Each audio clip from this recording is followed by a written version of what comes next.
An Afghan government provincial council member was gunned down in Kabul Sunday, as violence in Afghanistan continues to threaten the fragile peace deal U.S. officials inked a week ago with the Taliban.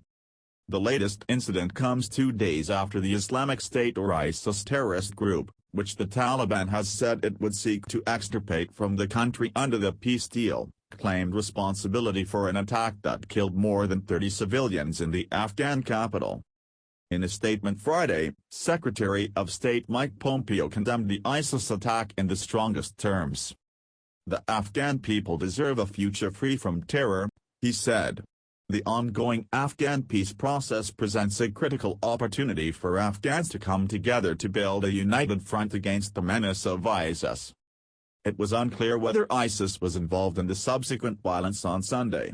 There was no immediate claim of responsibility, according to a report by Radio Free Europe, Radio Liberty, a U.S. government-funded world news network.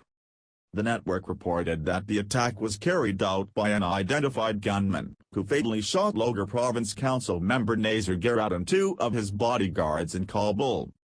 There was no immediate comment on the incident from the Trump administration, although U.S. officials spent much of last week downplaying a separate wave of violence tied directly to the Taliban that has occurred since last weekend's peace deal was reached with the militant group. It remains to be seen whether the violence will delay or derail impending intra-Afghan talks between the Taliban and the U.S.-backed government in Kabul. The talks, which are seen as the crucial next step in the peace process, were slated under the initial U.S. Taliban deal to begin next week in Oslo, Norway. The Pentagon and State Department offered a cautious response last week to attacks by Taliban fighters and a retaliatory U.S. airstrike against the insurgent group.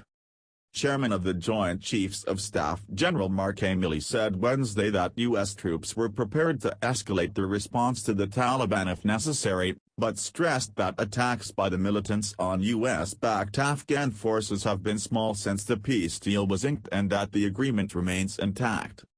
His comments, along with similar remarks by Defense Secretary Mark Esper during a Pentagon budget hearing on Capitol Hill, came after U.S. forces conducted an airstrike Wednesday to drive back a Taliban assault on an Afghan government checkpoint in the nation's southern Helmand province, a Taliban stronghold. Throughout the push for a peace deal, analysts have warned that rogue ground-level Taliban commanders might be difficult to control and that terrorist groups such as the ISIS branch in Afghanistan may seek to undermine the process with violence. The initial U.S. Taliban deal hinged on ironclad commitments from Taliban leaders that Afghanistan never again be used as a base of operations by terrorist groups.